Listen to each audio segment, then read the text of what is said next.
Hello friends, my self गौरव राजवाड़े और आज हम आपके लिए क्या लेके आए, मैथमेटिकल लॉजिक का लेक्चर नंबर 4। देखो क्लास बहुत ही इंपॉर्टेंट है, सिंपल भी है। सो फर्स्ट ऑफ ऑल हम क्या स्टार्ट करेंगे बेटा, P implies Q means conditional statement दिया होगा तो उस स्टेटमेंट का कॉन्वर्स कैसे फाइंड करना है, इनवर्स कैसे फाइंड करना है, कॉन्ट्रापॉजिटिव स्टेटमेंट कैसे फाइंड करना है। बहुत ही ऑब्वियस क्वेश्चन है हमारे स्टेट बोर्ड वाले पेपर में। सो 1-2 मार्क के लिए क्वेश्चन पूछा जाता है। Conditional statement P implies Q given होगा और ये तीनों में से कुछ भी फाइंड करने कहा जाता है। Is that clear to you? तो फॉर्मेट पहले समझा, तो अब मैथमेटिकल मीनिंग क्या है वो देख लेंगे। P इम्प्लाइज Q का कॉन्वर्स क्या आ जाएगा, कॉन्वर्स क्या आ जाएगा, Q implies P। Okay no, P implies Q का कॉन्वर्स क्या आ जाएगा, Q implies P। So for example हम एक स्टेटमेंट ले लेते हैं, conditional statement, that is what, if n is natural number then n is real number. अब ये इफ देन है, मतलब ये कंडीशनल स्टेटमेंट है, ये तो पक्का मेरे हर एक बच्चे को समझ में आता है। ओके नो, सो यहाँ पे P क्या होगा, n is natural number and Q क्या होगा, n इज रियल नंबर। तो ये P एंड Q मैंने पहले डिफाइन किया, तो गिवन स्टेटमेंट सिंबॉलिकली कैसे लिखेंगे, P इम्प्लाइज Q। तो वही हमारा गिवन कंडीशन था। अगर P implies Q conditional statement नहीं होगा तो हम ये सब लिखना थोड़ा मुश्किल हो जाएगा। Is that clear to you? Because हमने converse, inverse, contrapositive conditional statement का फाइंड कैसे करना है वही सिखाया हुआ है। Is that clear to you? अच्छी तरह से समझा? Okay, so P implies Q हमें समझा, तो उसका कॉन्वर्स क्या है, Q इम्प्लाइज P। तो यहाँ पे देखो ना क्लास, इस केस में Q इम्प्लाइज P क्या होगा, n इज रियल, मतलब क्या, Q इम्प्लाइज P, इम्प्लाइज मतलब कंडीशनल, तो ये if n is real then n is natural number. तो देखो Q इम्प्लाइज P का क्या होगा, if n is real then n is a natural number. Is that clear to you? So मेरे हर एक बच्चे को कॉन्वर्स, अब कोई भी क्वेश्चन हो यार, आपके एक्सरसाइज में 1.3 में जो 4th क्वेश्चन है उसमें आपको कुछ भी स्टेटमेंट दिया होगा तो आराम से कॉन्वर्स कैसे फाइंड करना है वो मेरे हर एक बच्चे को समझा। सिंपल है, P इम्प्लाइज Q दिया होगा तो Q implies P is nothing but converse. Then inverse क्या होता है, अब P इम्प्लाइज Q का इनवर्स होगा negation of P implies negation of Q। तो इनवर्स क्या आ जाएगा, negation of P। Negation of P मतलब क्या होगा, देखो यहाँ पे P क्या था, n इज नेचुरल नंबर, तो नेगेशन ऑफ दैट स्टेटमेंट क्या हो जाएगा, n is not a natural number, n is not a natural number. Negation of P implies, implies मतलब क्या होगा, कंडीशनल। तो ये स्टेटमेंट क्या हो जाएगा, देखो class, if n is negation of P, if negation of P मतलब क्या, if n is not a natural number then negation of Q, Q क्या था, n इज रियल नंबर, तो उसका नेगेशन क्या आ जाएगा, Q is not a real number, so then n is not a real number. So this is what inverse of P implies Q. P implies Q का inverse क्या आ जाएगा, negation of P implies negation of Q। और उसको statement में कैसे बोलेंगे, if n is not natural number then n is not a real number. Is that clear to you? अच्छी तरह से समझा, पक्का बोलो क्लास। लास्ट में है कॉन्ट्रापॉजिटिव। अब कॉन्ट्रापॉजिटिव बहुत ही इंपॉर्टेंट है बिकॉज मैक्सिमम टाइम ना आपको स्टेट बोर्ड वाले क्वेश्चंस में आप देखोगे तो कॉन्ट्रापॉजिटिव स्टेटमेंट लिखो ऐसा पूछा जाता है। सो बहुत सारे बच्चों को कॉन्ट्रापॉजिटिव मतलब सिंबॉलिकली क्या होता है वही नहीं पता होता, तो लिखना तो बहुत दूर की बात हो जाएगी। सो P इम्प्लाइज Q का कॉन्ट्रापॉजिटिव स्टेटमेंट क्या हो जाएगा, negation of Q implies negation of P। Is that clear to you? देखो जो इनवर्स था ना उसका कर देना है। So negation of Q implies negation of P। Okay no, तो इस क्वेश्चन में हमारा देखो P एंड Q क्या है, तो नेगेशन ऑफ Q क्या आ जाएगा, इम्प्लाइज मतलब if then. So if n is not a real number क्या आ जाएगा, if n is not a real number then n is not a natural number, then n is not a natural number. negation of q implies negation of p. यहाँ पे मैंने Contra positive लिखा नहीं, but मैंने अब भी आराम से आपको डिक्टेट किया हुआ है. क्या आ जाएगा फिर से एक बार बता देता हूं. negation of q implies negation of p means what? negation of q क्या आ जाएगा? if n is not a real number then n is not a natural number. is that clear to you? so in this fashion मेरे हर एक बच्चे को p implies q का converse कैसे निकालना है? q implies p. इनवर्स कैसे निकालना है? negation of p implies negation of q. And converse Contra positive कैसे निकालना है? negation of q implies negation of p. so converse, inverse and Contra positive कैसे p implies q का निकालना है वो अच्छी तरह से समझा है. एंड सिर्फ सिंबॉलिकली नहीं समझा है, उन्हें स्टेटमेंट में कन्वर्ट करने भी आ जाएगा. यस और नो क्लास. तो क्वेश्चन नंबर 4 देख लेंगे एक्सरसाइज 1.3 का, क्योंकि ये लास्ट क्वेश्चन है 1.3 का. फर्स्ट, सेकंड, थर्ड क्वेश्चंस हमने ऑलरेडी लास्ट लेक्चर में कवर कर लिए थे. यस और नो. सो देखो क्या दिया है. If x is less than y then x square is less than y square. तो पहले दो स्टेटमेंट आइडेंटिफाई करो. सिंपल स्टेटमेंट दो क्या है? x is less than y, और सेकेंड स्टेटमेंट क्या है? x square is less than y square. तो ये p एंड q एज्यूम कर लिया, तो इस चीज का सिंबॉलिक फॉर्म क्या हो जाएगा? p implies q. अब इसका मुझे पहले कॉन्वर्स फाइंड करना है. मीन्स क्या आ जाएगा? q implies p. q implies p मतलब क्या हो जाएगा? If q then p. if x square is less than y square then x is less than y square. are you really getting me? is that clear to you? okay. Inverse क्या आ जाएगा class? negation of p implies negation of q. means if x is not less than y then x square is not less than y square. so this is what our inverse. negation of p implies negation of q. and contrapositive क्या हो जाएगा? negation of q implies negation of p. मतलब क्या हो जाएगा? if x square is not less than y square then x is not less than y. so this is what contrapositive for given statement. Clear है? अब ये first सब question था, वैसे ही एक फोर्थ सब क्वेश्चन देख लेते हैं जो स्टेटमेंट में दिया था. यहाँ पे मैथमेटिकल स्टेटमेंट दिया था. अब ये देखो वर्ड्स में देख लेंगे. If voltage increases then current decreases. तो यहाँ पे देखो ना, वोल्टेज इंक्रीजेस इसको मैंने P बोल दिया, करंट डिक्रीजेस इसको मैंने Q बोल दिया. So this is what P implies Q given है. तो इसका कॉन्वर्स क्या आ जाएगा? Q implies P. this is what converse. मतलब क्या आ जाएगा? if current decreases then voltage increases. if current decreases then voltage increases. so this is what Q implies P. that is what converse. अब inverse देखेंगे class. Inverse क्या होता है?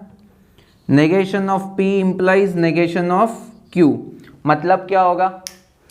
if voltage is not increases then current is not decreases. is that clear to you? is that clear to you? negation लगाना है, बाकी कुछ नहीं. if voltage is not increases then current is not decreases. is that clear to you?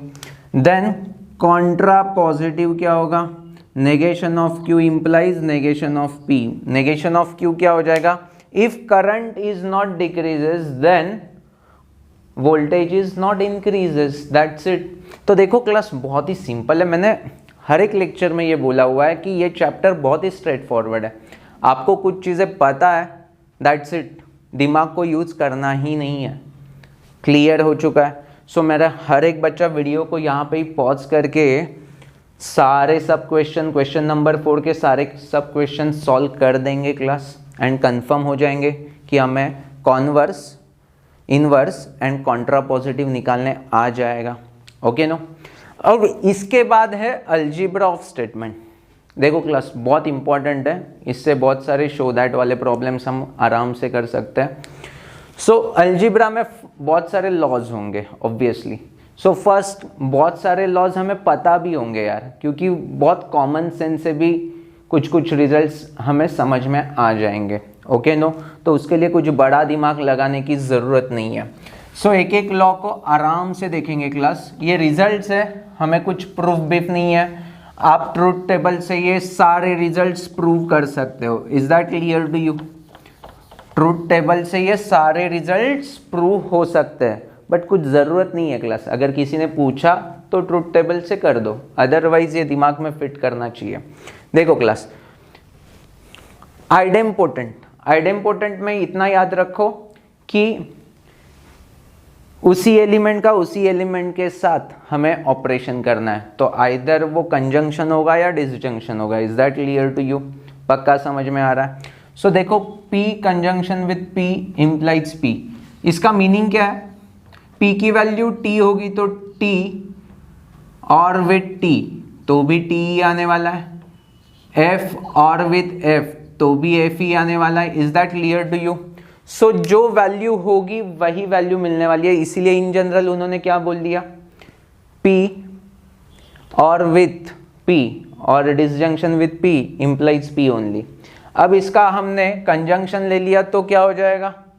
तो भी same आने वाला है, because T ended with T तो भी T आने वाला है, F एंडेड विथ F तो भी F ही आने वाला है। तो ये दोनों लॉज मेरे हर एक बच्चे को समझ में आ चुका है क्लास।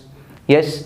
सेकेंड लॉ तो बहुत ऑब्वियस है, कम्यूटेटिव लॉ। कम्यूटेटिव मतलब समझता है 2 + 3 = 3 + 2।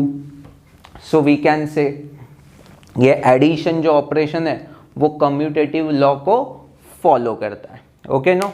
सो सिमिलर फैशन में यहाँ पे देखो, डिसजंक्शन एंड कंजंक्शन का ऑपरेशन कम्यूटेटिव लॉ फॉलो कर रहा है कि नहीं वो चेक कर रहे हैं।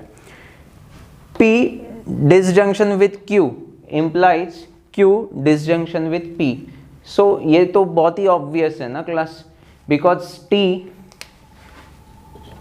डिसजंक्शन विथ F करेंगे तो भी आंसर क्या आने वाला है? T, या F डिसजंक्शन विथ T करेंगे तो भी आंसर आने वाला है T। यस और नो क्लास? सो ये मेरे बच्चे को समझ में आ चुका है। दोनों का आंसर देखो ना सेम है, तो P डिसजंक्शन विथ Q हो या Q डिसजंक्शन विथ P हो तो भी आंसर सेम ही आने वाला है। Is that clear to you? Okay. So similar fashion में कंजंक्शन के लिए भी वही रूल फॉलो होगा। सो कम्यूटेटिव मतलब क्या? चेंज कर लिया, ये यहाँ पे P था यहाँ पे Q था तो उल्टा कर लिया तो भी आंसर सेम ही आने वाले हैं। सो दो लॉज तो मेरे हर एक बच्चे को समझ में आ चुके हैं। Associative law. अब एसोसिएटिव मतलब क्या? ये प्रायोरिटी देने की बात हो गई, मतलब यहाँ पे ब्रैकेट दिया तो पहले ये करने का बाद में ये ऑपरेशन।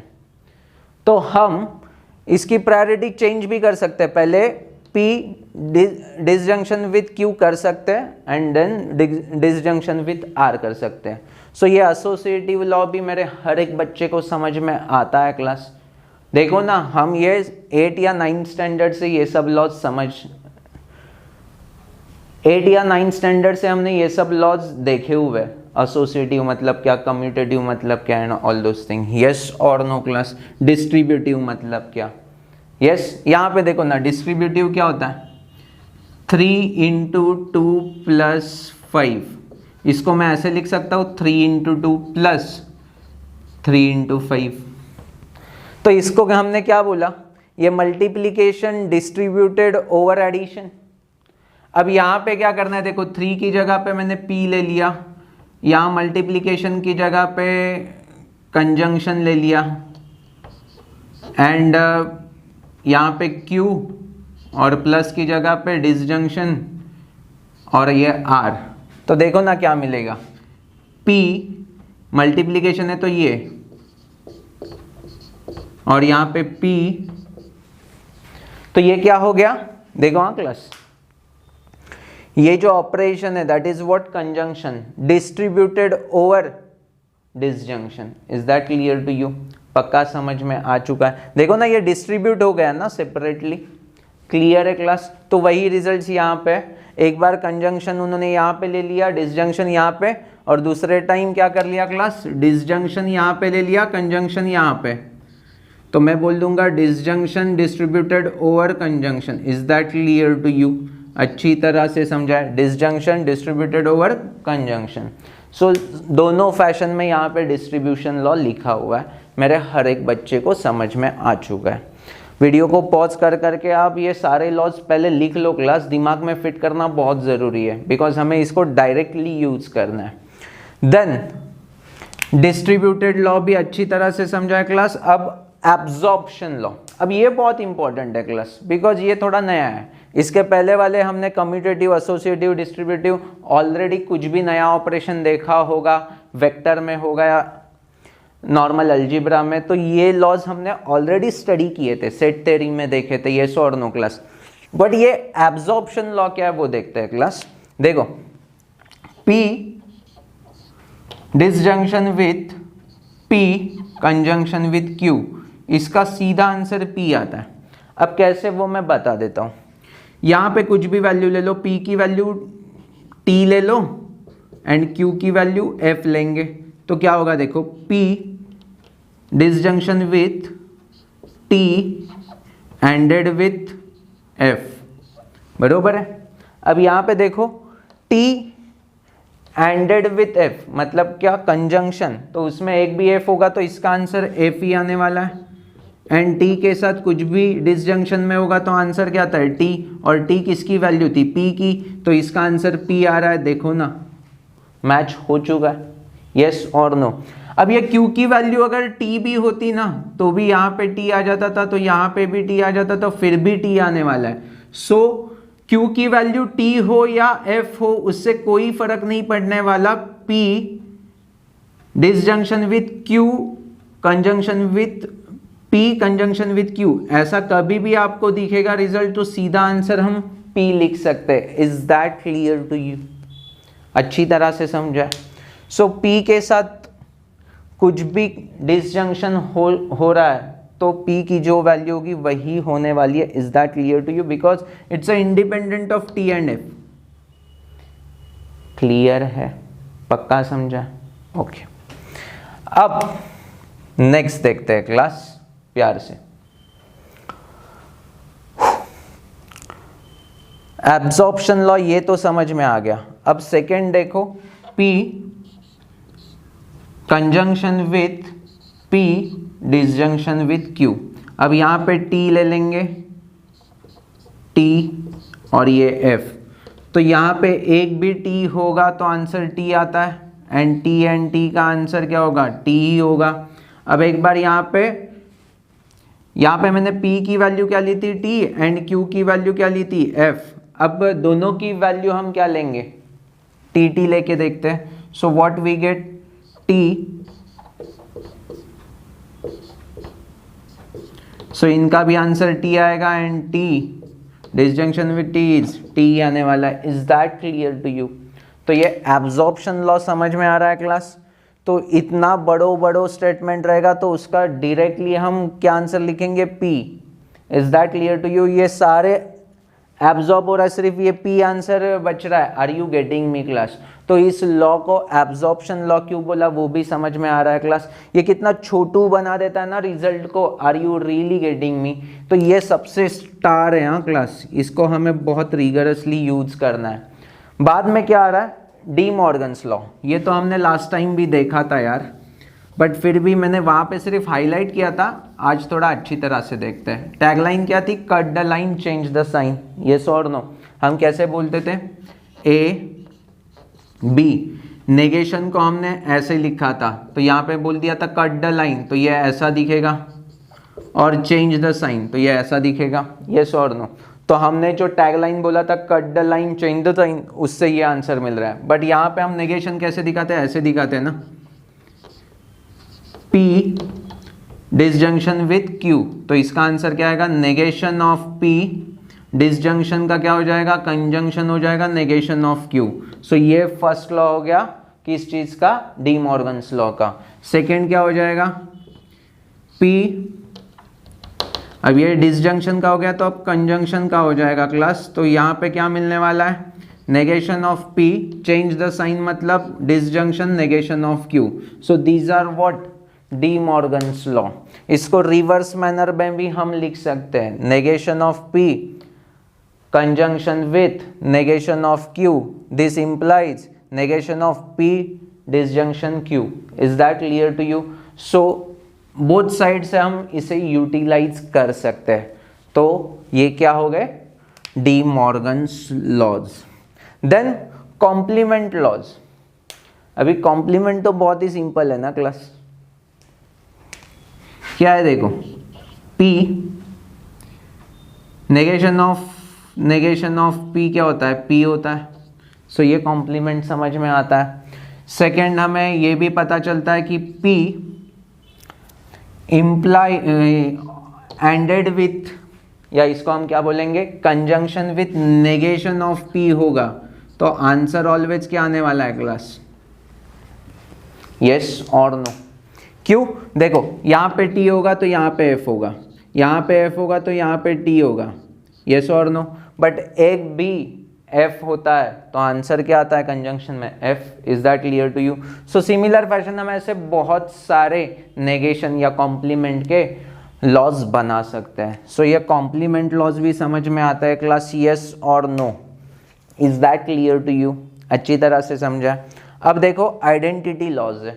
आइडेंटिटी लॉज में क्या देखेंगे क्लास, तो ये अभी देखा था ना हमने, P को डिसजंक्शन विथ F किया तो ये F है तो P के ऊपर डिपेंड होगा ना, P की वैल्यू अगर T होगी तो एक भी T होगा तो आंसर T आने वाला है, या P की वैल्यू F होगी तो F disjunction with F, answer F आने वाला है। तो P के ऊपर डिपेंड होगा व्हाट इज फाइनल आंसर, तो आंसर क्या आ जाता है, P आ जाता है, यस और नो क्लास। क्लियर है? बट यहाँ पे P को अगर हमने डिसजंक्शन विथ T कर दिया तो एक भी T होता है तो आंसर T आ जाएगा ना। सो इसीलिए यहाँ पे आंसर क्या गया, T। सो सिमिलर फैशन ये जैसा हमने डिसजंक्शन के लिए किया वैसे कंजंक्शन के लिए करेंगे। सो P कंजंक्शन विथ F, एक भी F आता है तो आंसर F आता है, तो यहाँ पे देखो आंसर F आ गया। But P conjunction with T, तो यहाँ पे क्या होगा, P के ऊपर डिपेंड होगा, P की वैल्यू F होगी तो आंसर F, P की वैल्यू T होगी तो आंसर T।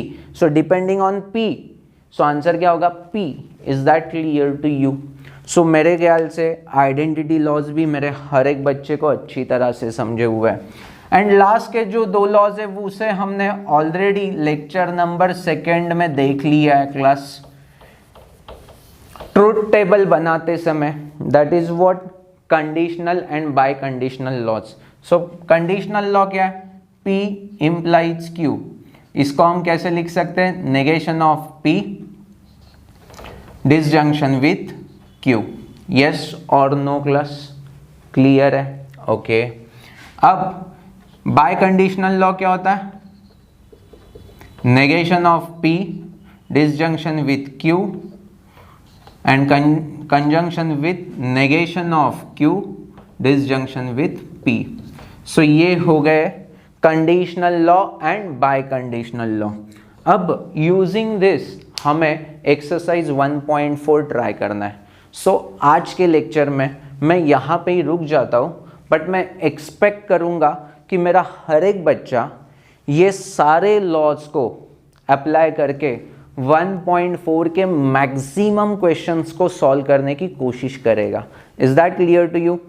नेक्स्ट लेक्चर में आपके जो भी डाउट्स होंगे उन्हें पहले मैं सॉल्व कर दूंगा एंड रिमेनिंग पार्ट को कंप्लीट कर दूंगा। Is that clear to you? So मेरा हर एक बच्चा अभी वीडियो को पॉज करके फटाक से 1.4 एक्सरसाइज 1.4 को ट्राई करना चालू कर देगा क्लास, बिकॉज आपको ये अगर आंखों के सामने अभी रखना है तो लॉज को रखो, अदरवाइज पहले इसकी प्रैक्टिस करो एंड क्वेश्चन सॉल्व करने की कोशिश करो। Is that clear to you? So thank you for watching this video. Bye bye.